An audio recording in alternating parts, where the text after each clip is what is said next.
Welcome to Healing Generations, a podcast creating a dialogue uplifting the importance of healing, strengthening, and supporting our communities, and that addresses the disparities and inequities in communities of color. Healing Generations is brought to you by the Healing Generations Institute, a collaborative initiative of the National Compadres Network and the Brotherhood of Yelders. Be sure to subscribe to stay up to date on our new releases. Buenas, this is Cisco Gallardo for the Healing Generations podcast, Yelder edition, brought to you by the National Compadres Network. Well, what's up, gente? It's been a while. It's been a while since I recorded an episode for the Yelders.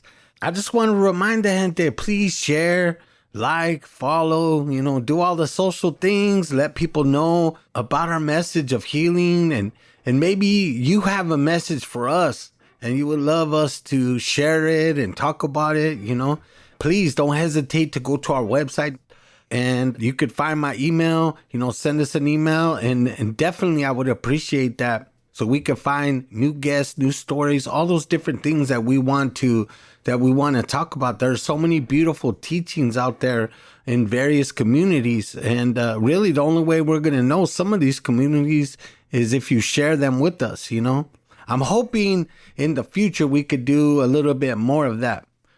But before we get started, one thing we always have to do is we have to call in and really ask our ancestors for permission. We do that. We call in the 4 directions. And I think it's important that we do that. So I'm going to invite you to face the east direction if you can. If not, just close your eyes and think about that east direction.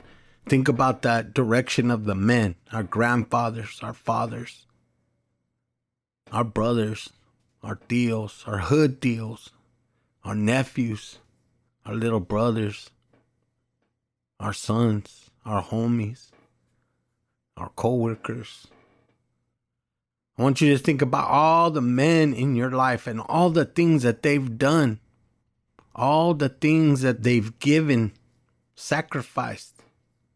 Some, not even ready to, but they just didn't know what else to do. I want you to think about all those men. I want you to think about the blessings too, all the beautiful teachings, the good humble ways too, all the way men conduct themselves in a good way, And as you turn to your left and we're going to that east direction, we're thinking of in between all the way, that spectrum of all of our LGBTQ and all the different ways people identify. I want you to think about them and offer blessing on their behalf, They've been through a lot, and I want you to support them however you can, Maybe it's your son, your neighbor, your daughter, Maybe they're struggling and you don't know it, Be open to that.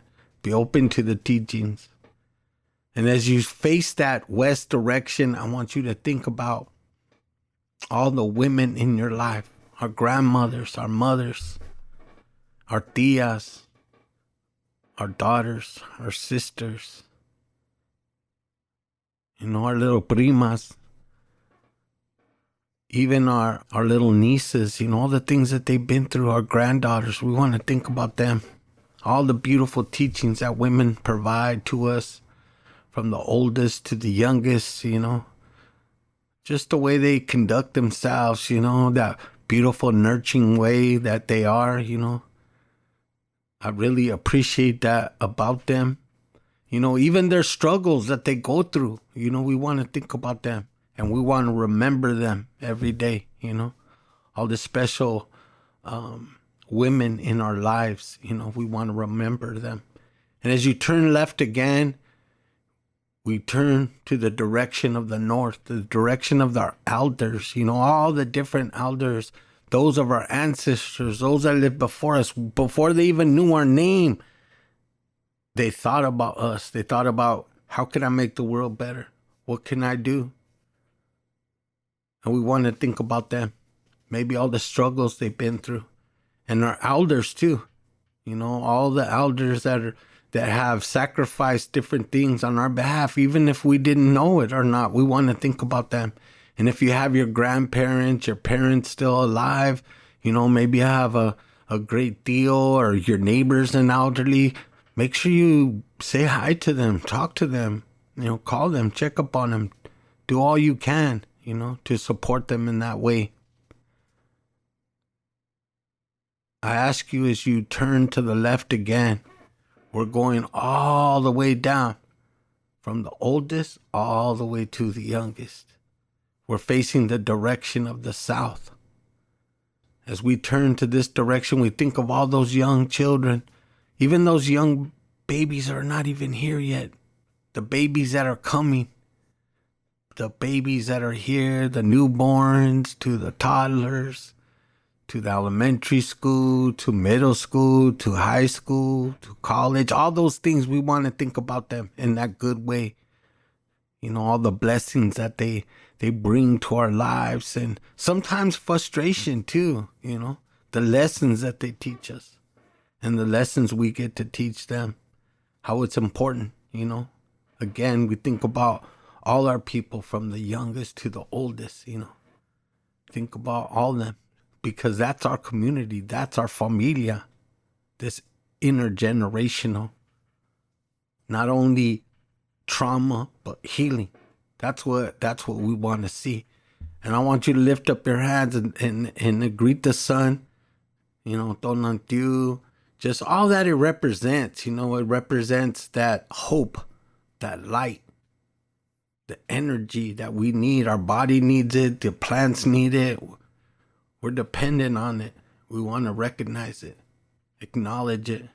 And then I want you to touch the ground and think of Tonantzin, all the versions of her, all the versions of powerful women, not only in our spiritual ways, but also just the example of Mother Earth, all the beautiful teachings that she gives us, and all the medicines that we utilize, the food, the teas, all the different things, that we benefit from this earth. And I want you to think about the center, I want you to think about the creator, whatever you believe, just the miracle of life, that spark of energy that brought us here, however you believe it, I just want you to really consider that and think about what a precious thing life is in that way. I want you to take a deep breath.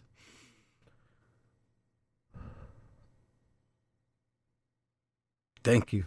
Glasso, I really want to thank everyone for that patience there, for giving me your patience and just going along, Hopefully every morning you're doing something similar, Just acknowledging those 4 directions will take you a long way, help you live in gratitude. But for today's episode, what we're really going to do is replay an older episode.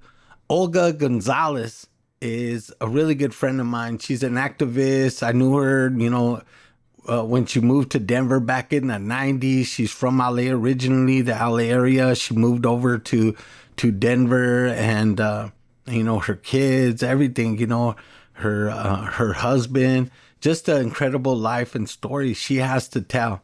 And really, the reason why I wanted to replay it is I really want you to think about, maybe when are you ready to start your journey? And if you started it and you're stuck, maybe try to draw some inspiration from it, What I love about Olga's work currently is she's doing a lot of work with environmentalism, in particular with promotoras. And promotoras are like community health workers, right? They promote different ideas and struggles within the community. Sometimes it could be about diabetes. Sometimes it's about mental health.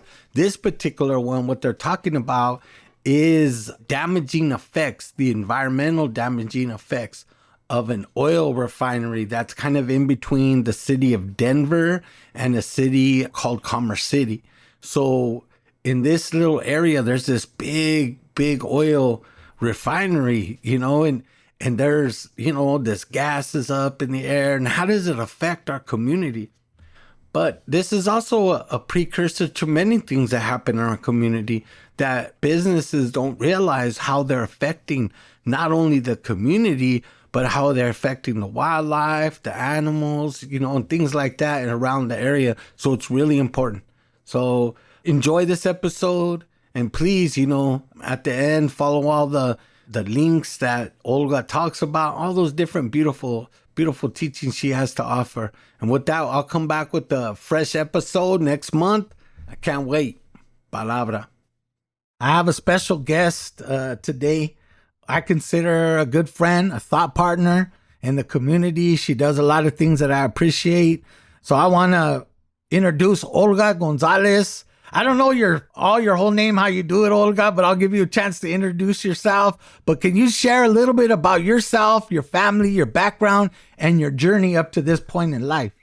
Yes, Cisco, I also consider you a good friend and a brother in community, and appreciate all the good work that you do, and honored to have been invited to be on this podcast with you to share some of my experiences. And I pray that these will benefit other people who are your listeners. So yes, my full name is actually Olga Alegría Diane Gonzalez Rodriguez, as we do in Mexico. That's where I was born. My family is from San Miguel de Allende, Guanajuato. I was born in Monterrey, Nuevo León. And then I like to say that I was imported into Los Angeles when I was 4. So my family background, we have a history on both sides of this imposed border. On my father's side, we have Yaqui and Otomi. And so he tells me how his grandfather was taken and enslaved, and he worked in the silver mines of Guanajuato. So then that great-grandfather was renamed Juan Cortés, para acabarla, that name. And he married my grandmother. I think he resisted learning too much Spanish and a lot of the imposed Christianity, and then they were married, and so he married into the Otomi community there. And on my mother's side, it's mostly Otomi. And so I identify as an indigenous person who was born in Mexico, and I'm back on this side of the border, just like our ancestors did since the beginning of time, before these borders were imposed on us and countries were created. I'm also a mother, which is a role that I take very seriously. I have 3 children. My oldest is 22. He's my son. And then I have 2 younger daughters who are 12 and 9. And they're already fierce, and they're already doing community work, and I love it. I'm also a wife.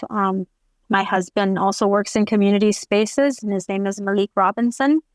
And yeah, I've been working in the nonprofit space here in Colorado for the past going on 29 years already. Always working in community spaces, always thinking of how we can help to bring about healing and liberation and, collective work that is dedicated to honoring our ancestors and their teachings, as well as to thinking about the next 7 generations and beyond. So right now I'm the executive director of a nonprofit organization called Cultivando, and we have an amazing team. We're all women. All 9 of us are women, are all Mexicanas, or most of us were born in Mexico. And we address health equity issues. We do policy, advocacy, uplift the leadership of our community with a special focus on our community members who are Spanish-speaking, mostly from Mexico, but also other Latin American countries. And I do this work to honor my parents and the sacrifices they made for us. I think as a little girl, as the oldest child of Mexicanos who are first to come to the U.S. in recent history, I was the first one to learn English. And you know how that goes. You learn English, you become the family interpreter. Sometimes, as George Lopez says, kind of like the team leader, right? So everybody comes to you for everything. And so as a young interpreter, you also become aware of injustices.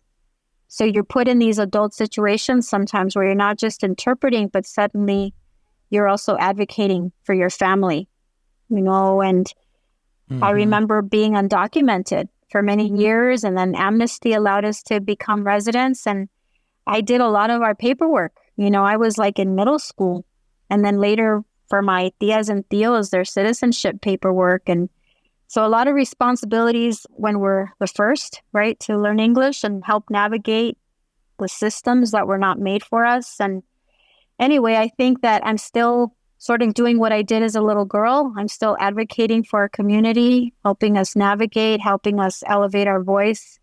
So I do that in honor of my parents and their sacrifices. And, and I think of other families that are coming in new also who are going through the same things. And so it's my hope that they don't have as hard of a time as some of us did.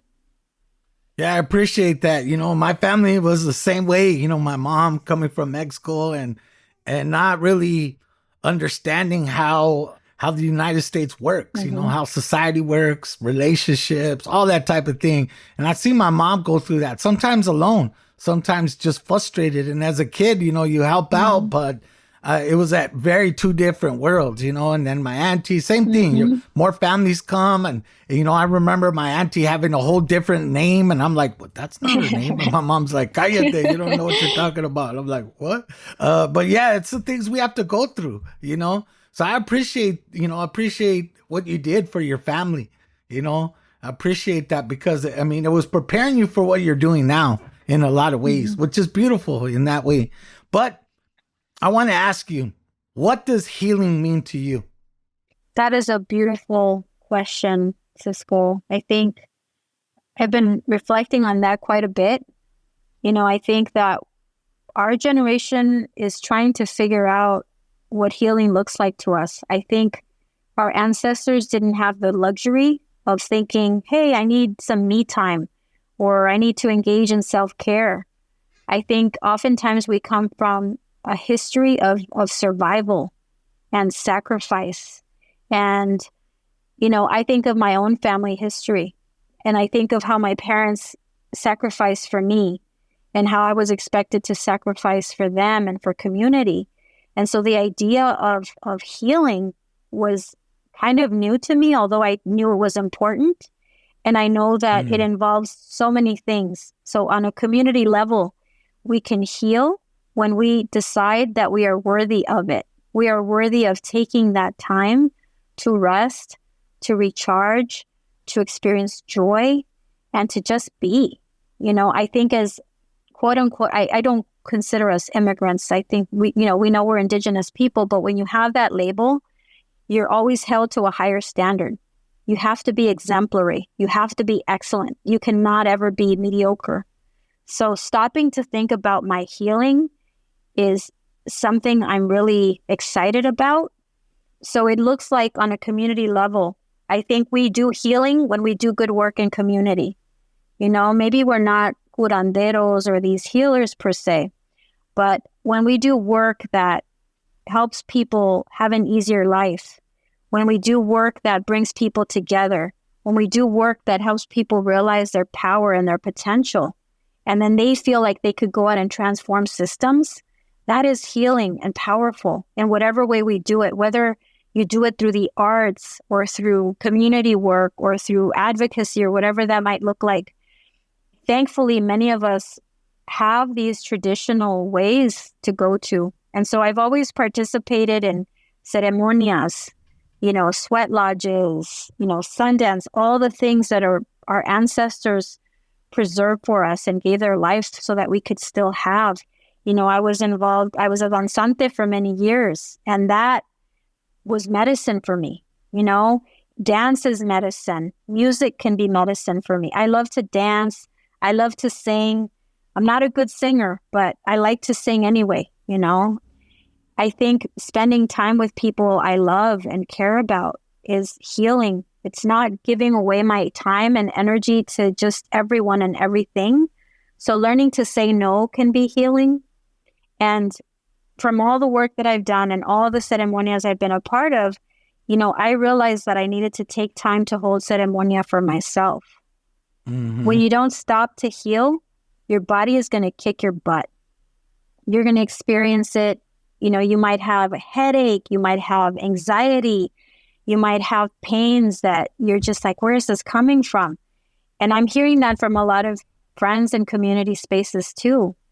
And so one day when it got really bad and I ended up going to emergency rooms and here and in Mexico to try to diagnose what it is that I have, and they couldn't find a reason and they couldn't find a cure. So I remembered we have traditional tools to turn to. We have our own medicinas. And one day I finally locked myself in my room, burned my copal, turned off the lights, and I did a ceremony for myself, which is something I hadn't done. And so I connected with my body to see what it was telling me. And Cisco, I'll tell you, we all can do this. And I had my mother, rest in peace, who passed 4 years ago. She came to me at that time and she gave me some powerful words that gave me permission. And she said, it's okay for you to rest. You don't have to do so much. It's okay to take time for you. And you understand this, but my mother from the other side said it's okay. And so I've started to make those changes. And so I feel like rather than saying things like I'm sick or I'm this or that, I say I'm healing and I'm on this healing journey. So started to do my exercising again. And, you probably know I taught Zumba for many, many years. That was my medicine. And then I was in a car accident and then I hurt my leg. So then I couldn't do that. And, just actually this week, I started going for my jogs and I started thinking about what I was putting in my body, what I was eating and taking some time to rest and not working 12, 14-hour days if I can avoid it. So I think it's all of that. And I think that healing looks very different for different people. And I pray that we all find what that is for us. I think that's beautiful. I like what you said about turning that healing inward. I mean, I think a lot of people that we know and work with in the community, healing it reminds me of it's kind of like love, right? Everybody wants love. Everybody wants healing. But real love takes work. You have to put your ego aside a lot of times if you really want to have that ultimate trust with one another, have that feeling. And the same thing is about healing. You have to you can't go halfway with it. You have to really lean into it and almost give yourself to it.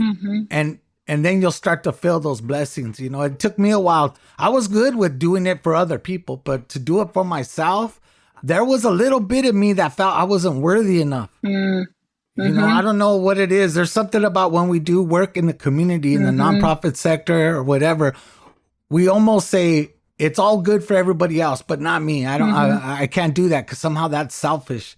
And I'm really happy to hear that you turn that around. I know with your kids, like all the different things you go through, and it's a beautiful journey. So with that in mind, what are the lessons that you learned from your culture, your family, your experiences along the way that helped you in this healing journey and development? Because I think a lot of people, they want to do that, but they don't even know where to start. I've had people ask me, yes, we have ceremonies like danza, we have, velaciones, we have sweat lodge, we have various things. But for me, healing could be, sometimes it's, like when you're having a bad day, listening to your songs that kind of think about a good time. There's many different levels of healing, but what were those lessons for you? Aisha, I think there's so many lessons, and it helps to take that time, like what you shared you did too, to reflect on maybe who you are. What is this thing holding you up from thinking you're worthy of rest? And I think it goes back to this culture of sacrifice, or when you're in a leadership role, you're supposed to make the sacrifices for other people, right? A lot of our prayers, it's sacrifice. You go into sweat lodge, you're sacrificing your body. You do flesh offerings, you fast, all the things that you do. And especially in a leadership role, it's like you come last, community comes first. You will work the extra hours so other people can rest. And I think it's kind of in our DNA. That's how we got to where we are. If our ancestors said, hey, I'm just going to rest, I don't think I'm going to go look for food or go into the temazcal or whatever it is. I think it's just we've been going for so long that we don't know how to stop. And so for me, it was reflecting on my family history and even thinking about our historical trauma, right? So even though I wasn't alive in the times where my ancestors were enslaved and forcibly relocated, removed from their homeland, on the one side, the Yaqui people, were being also hunted down by Mexicans and then the white settlers. And so I can't help but think it's like you're always on alert. It's like DNA, people look like you, but they're not treating you in a way that speaks to our humanity. So for me, it was acknowledging that history. And it's almost like you're running a marathon and you're always running because you're being chased. And then one day you look back and say, no one's chasing me anymore, or it's slowed down a bit. Like you don't have to keep going because it's not healthy. It's not sustainable. And so I take pride in that history of not just focusing on the trauma, but our history of victory. Like we've overcome things and we are here because our ancestors had these ways and they had this love and they had to take time to spend with their family and to create art and all of the beautiful things that they've inherited to us. And so I feel like I take pride in that history of victory, that attitude of si se puede. I come from people who survived slavery, relocation, crossing a border, being dehumanized to where I am now. And I realize there's still a fight, but I don't have to fight as hard all of the time. And when I think about my ancestors, it's very popular to say, this is my ancestors' wildest dream, y no sé qué tanto, all these things. I actually feel that our ancestors' wildest dream is for us to rest, to take it easy a little bit, because we're not generally daily facing life or death, generally. I know there's exceptions. And so I think focusing on those beautiful things about our cultura, the lessons from our history, leaning into valuing what's important to me, and that's my familia, whether my blood familia or my chosen familia, and being open to the love that they give me. Even my coworkers are my work family, and they're the ones that say, Olga, you need to rest. Or how come if you're going on vacation, you better leave your laptop, don't be sending emails. And so they are giving me sort of that permission and that space to do that. And I think of even growing up in LA, or whenever you grow up in a city where tensions are high, where you've got gangs, or even if you're not in a gang, just that attitude, right? It's like the survival attitude that disconnect us from one another. And so sometimes I like to say my inner chola comes out and helps me navigate certain things where I have to show up in that way like a warrior. But sometimes I got to tell that inner chola to move aside because now I want the healer to step in. I want the nurturer to step in, and I want to allow that to happen. And I thank that warrior chola spirit for getting me this far. And I thank her for being around when I need her, because Creator knows I need her time to time. But other times I could just go to that nurturing, that feminine energy, that healing energy that tells me, Olga, it's okay to rest. It's okay to say no and to ask others to help you, and to allow people to love on me and to take care of me and to do things for me. And that asking for help is not a sign of weakness, but it's a sign of wisdom and humility. And so I'm leaning more into that now in my life where I'm at now. I appreciate that because I think just the way you looked at it, for me, I feel the same way. That's why I love when people like us are talking about this, because sometimes you feel alone in leadership positions in the community. And, people have always told me you need to chill out, relax a little bit. And I prided myself in working the hardest. I always said, no rest for the wicked, and the righteous don't need none. And I always felt like I'm doing righteous work. If I'm tired, it's a good sacrifice. You know what I mean? But at the end of the day, that does catch up with you. And so I believe in what you say. We have to rest. But how do you pass on these teachings? You're married, you have children, both of you are in the community. How do you balance all that together and making sure you're giving those healing messages and values over to your children? Another great question. And I think we still work through it, because for me, I'm in the first generation in my family to have a quote unquote professional role, right? I come from people who worked in sweat lodges and who worked in the fields. And, I think back then it was difficult, and it seemed like life was a little simpler. Obviously, the cost of living isn't wasn't what it is today, where you could have a one income household and have a house and have nice things and not worry. I think for me, it's like sharing with my children the work that I'm doing so that they know if I'm working long hours, this is why I'm doing that. Or I invite my children to come with me. I let them know why I'm doing the work that I'm doing in community. And so one of my biggest sources of pride was one time my 12-year-old, Shimalma, she said, "Mom, what do you do?" And I was explaining it to her, and she's seen me in action in community. And she says, one day I want to do what you do. So for me, that was like, I'm doing something right. Like, thank goodness. I don't want her to be like, I don't want to work like you and be sick like you and not get paid like you, So it's also bringing the children in to help them understand and sharing our story, our family history, so they know where we come from and that they never forget that. For me, it was like, as an Indigenous child, it does come with certain responsibilities. You take care of community, you serve elders first, the sort of modeling what those expectations are. And I think whenever possible, both my husband and I try to include our children. I mean, my husband works at a, dance studio. It's a international, world-renowned sort of dance ensemble and school. And so my kids get to hang out there a lot. I mean, that's a better place than hanging out with me sometimes. I admit it. Mm-hmm. And they could dance there. They could be with children who look like them, and they see us both in action. So I think that that's important. And whenever we can and we have to travel for work, we bring them with us as well.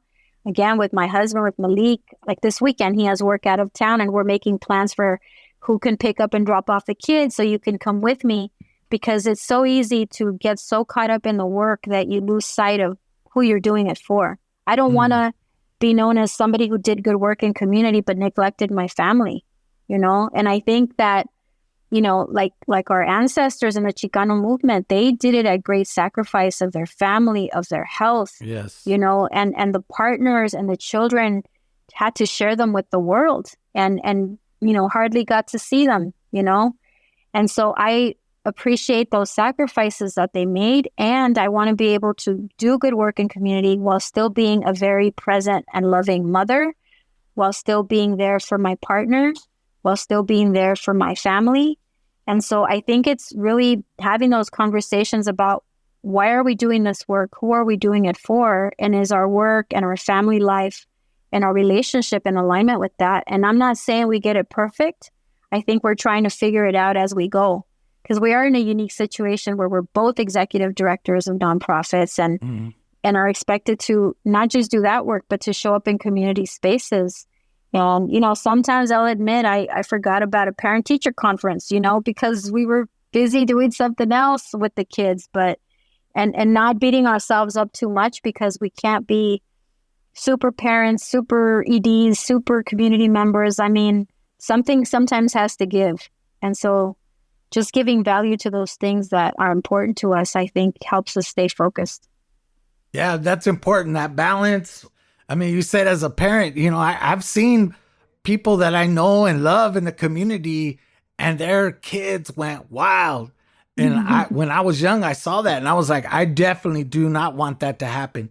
Even my kids, the older ones, when they were in middle school, because that's like, for me, was a pivotal age, right? You start acting up, you start being curious, your hormones are raging. I locked them down. I was like, you're my number one right now. No matter what's going on, I have to keep you on task so that you could be a good adult and do all the things that you want to do in life. And that's part of the healing journey, because I think part of it too was making sure our kids, if I could, they don't have to go through the same things I did, protecting them in a little bit of that. And they kind of grow up in a sheltered way, but I always wanted them to reflect. It's like, yeah, we do all these beautiful things because of other people too. This isn't just, this is just a part of that journey. So in that healing, what you do with your organization, you explained a little bit about what you do, but how do you promote healing there? I mean, beyond just providing service, because I think a lot of nonprofits, they're kind of in between that, where they provide a service And some people have a bad attitude about it. Like, oh, they don't even realize how much time I have to raise money. And I'm not saying you're like that, but there are people like that. But I know, you try to do it a different way. How do you introduce healing to them, to the clients, the people within your program? I don't like the word client, but people you serve, your community. How do you help them show a little bit of healing? Because I think people start to define themselves based on the problems they face, not on the beauty that they have within them, feeling sacred, feeling all those things. So how do you do that? Yeah, I think it goes back to infusing our traditional indigenous ways.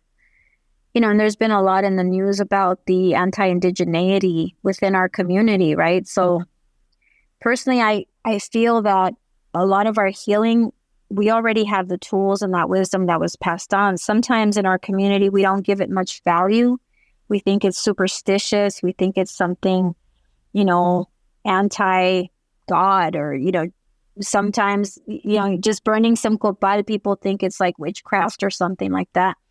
So for me, it was showing up as my full self. And having worked in the nonprofit industrial complex my whole life, I learned from the best what not to do, right? So it sounds contradictory, but I've had the worst bosses, the worst supervisors. I worked in the most oppressive systems. And some of these were led by people of color. It wasn't just white folks that were inflicting harm, but I came from, you probably remember too, I think we're the same age, we have the same birthday, same year. Yes. So there was a time where there was no such thing as like mental health and self-care and personal days at work. We come from the generation where we got sick, unless you're bedridden, you're showing up to work. And if you're not coming, you got to show a doctor's note, right? You have to have an excuse. And then coming from people who never worked in professional settings, I thought you work until you die. Like I used to go to work with a fever and, body aches, and I just didn't know I had the option of staying home, or I think back of how much time I was away from my family because they're still in California. I was the one that came here by myself, right out of college. And then I have family in Mexico. And I think back to all the years I wasn't there for special occasions because my work. Why? Because you have to earn vacation days. You have to earn sick days. And you never really earn enough money to travel, much less to take that much time off, to spend quality time with your family. So I think I took all of those lessons and all the times that I was silenced and all the times that I supported the leadership and never got the pay or the title to back up the work that I was doing. And I just was like, I was ready to leave the nonprofit space. I was burnt out. I ended up in the emergency room with anxiety. It was horrible. And then I had been on the board of Cultivando for a number of years, and the executive director moved to Guatemala to work with indigenous people there. And as a board member, she asked if I'd come and take the role. And I said, heck no, I'll come in interim and I'll help you find somebody. I'll be here a few months. And the reason I agreed to do it again, the staff said to me, we know you're qualified, but we want you to take this position because you're one of us. And that was like, okay, my community's asking me to step into this role. They showed up to the board meeting and advocated, said, we want Olga. We don't even want you to look anywhere else. She's already involved. We know her, all of the things. So it was a beautiful thing. And here I am 4 years later, still at Cultivando. But I brought in all those experiences and said, this is not what I want to do. And I think I didn't want to be an executive director because all of my executive director friends are sick. They're not eating right. They're not sleeping right. They don't spend time for themselves, for their family. And why would I want to join that club, right? All that responsibility, and the pay isn't even what it should be. And that's a whole other TED Talk for sure. But I came in saying, no, you all are, as promotoras, as women in this community, I have a lot to learn from you. I bring my own skill sets, but we're going to balance this out. We're going to learn from each other. And we moved into our office and I set up my altar. And I'm like, this is a grounding space for us. Our ancestors are here. If the day is hard, put your prayers into the fire. We can hold space for that. So seeing that they embraced that, and it brought back memories for them of ceremonies they participated in Mexico with their abuelitas, you know, so feeling seen, feeling grounded in our heritage, I think is part of healing. I also rewrote our promotora curriculum, and I'm including elements of our indigenous teachings and what it means to care for ourselves and our community, because we know that our self-care is not just selfish, but it's collective. We heal better together. You know, I'm not going to feel good if one of my coworkers isn't feeling good, you know? And I also recognize the whole person that comes into work. They're not just a promotora. They're also a member of a community. They're also a mother, a wife, a daughter.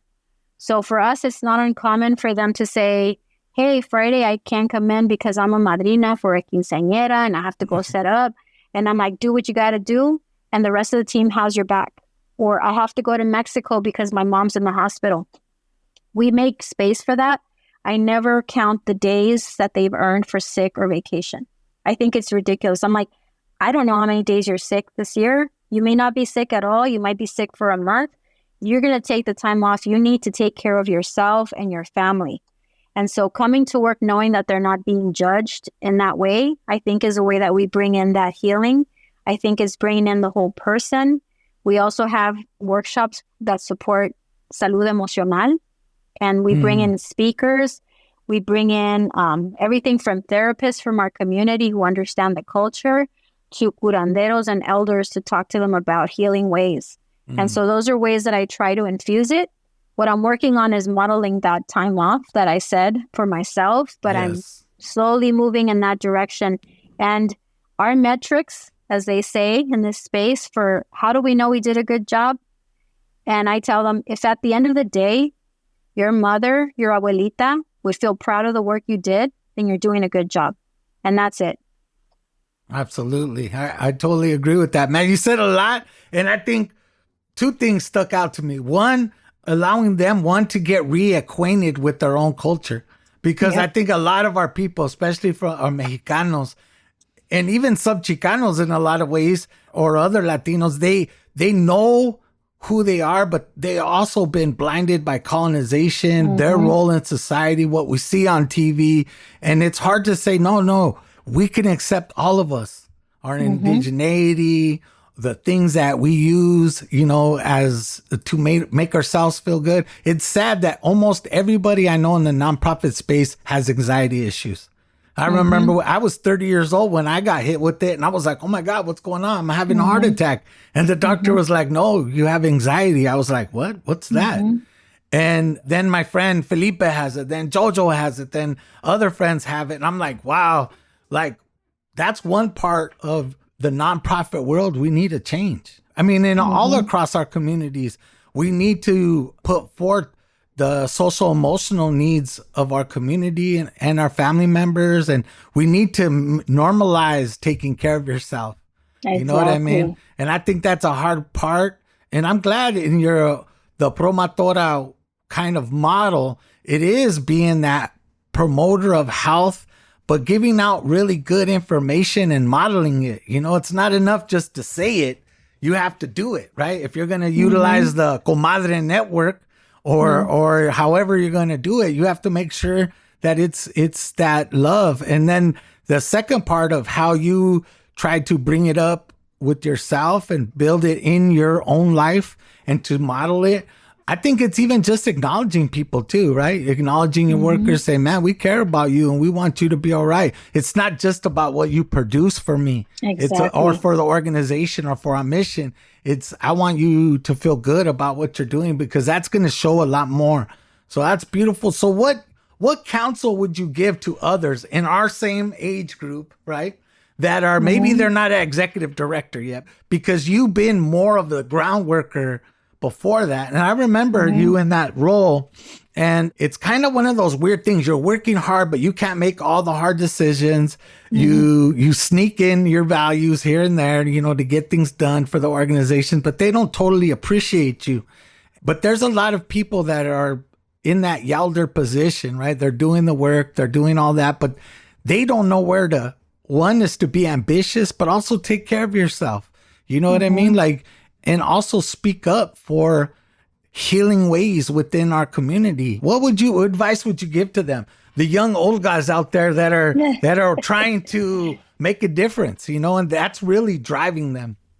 Yeah, I think it's important to surround yourself with good people that share your values, that you could be vulnerable with too, and to say, hey, I'm having this issue right now, like I'm feeling anxiety, or I feel like I can't do this. Like, create your support network of people that will uplift you when you need to take a break. They'll fill in for you. They'll cheer for you when you're having successes too. Like, you don't want a bunch of envidiosos around you either, because that just sabotages your work, and those aren't real friends anyway. I think also seeking out, whatever works for your own healing, because you want to be in this work for the long run, right? Because this is, for a lot of us, it's not a profession, but it's really our calling. We're going to continue to do this until we take our last breath, and maybe even as ancestors still coaching through dreams or ceremonia, I don't think we'll ever rest.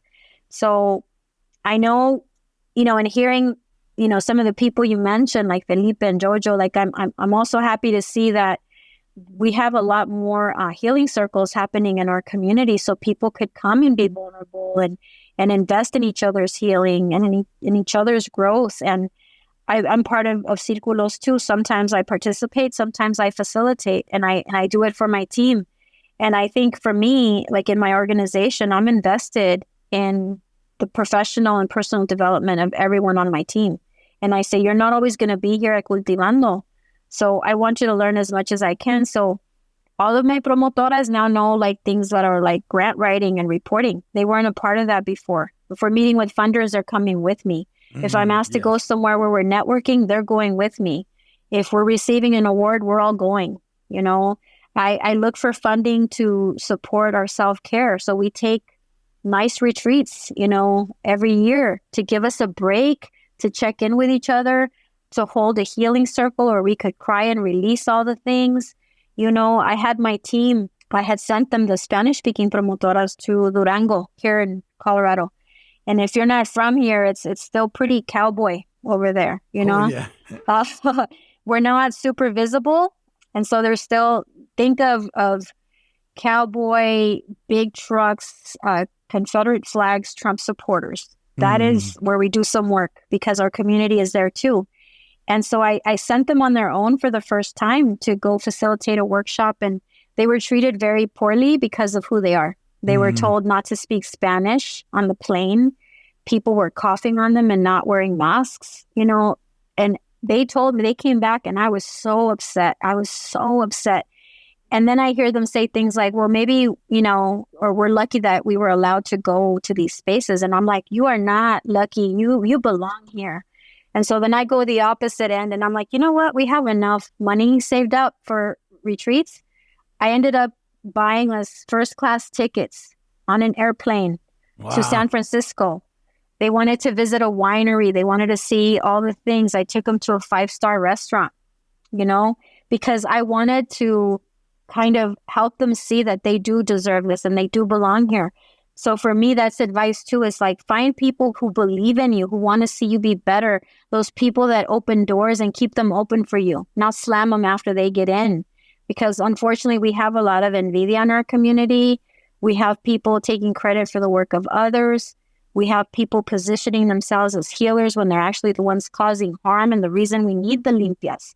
So we gotta move away from that and support each other and support our healing and our growth. And we have to see each other like this, like an investment in you is an investment in our community. It doesn't take anything away from me to uplift you, and we know that true leaders help to cultivate other leaders. We know when to step up and when to step back.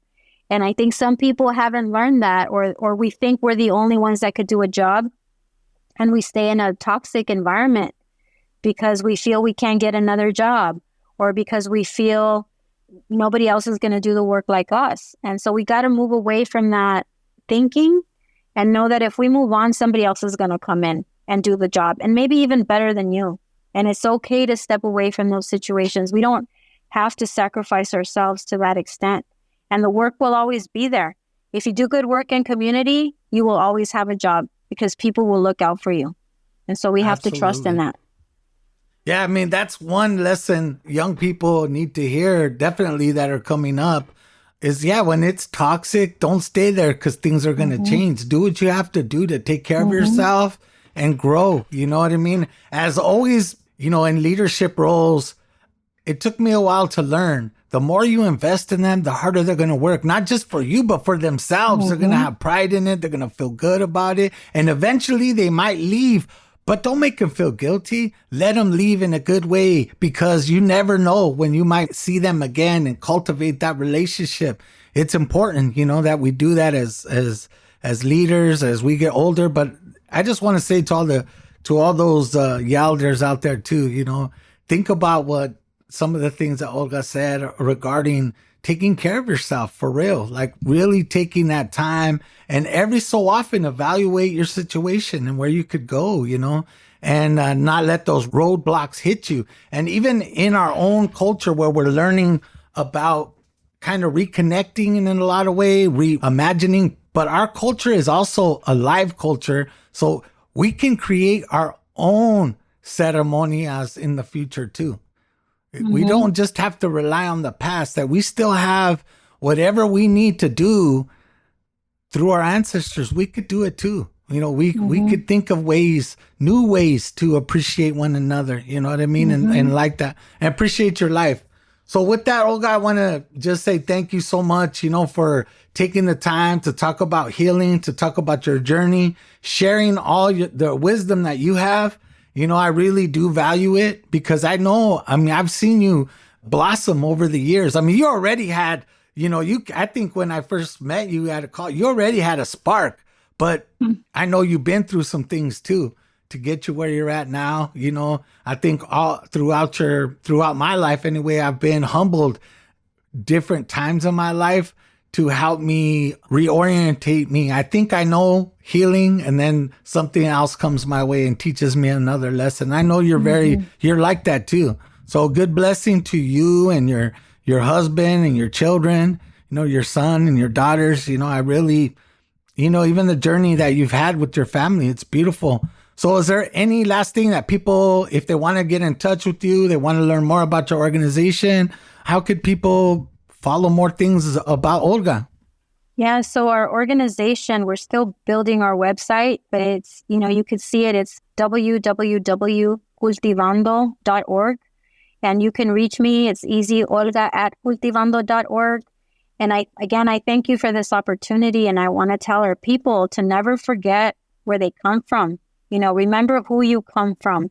And remember that we have still so much that we can still contribute and do on behalf of our descendants and to honor our ancestors. And if you get stuck in a job and you feel guilty, remember that you don't work for that organization, you work for your community.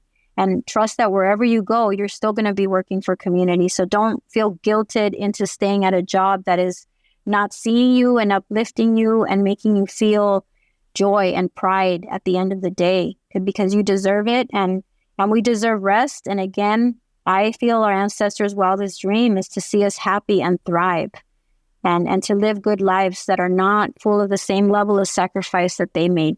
So blessings to all, and thank you.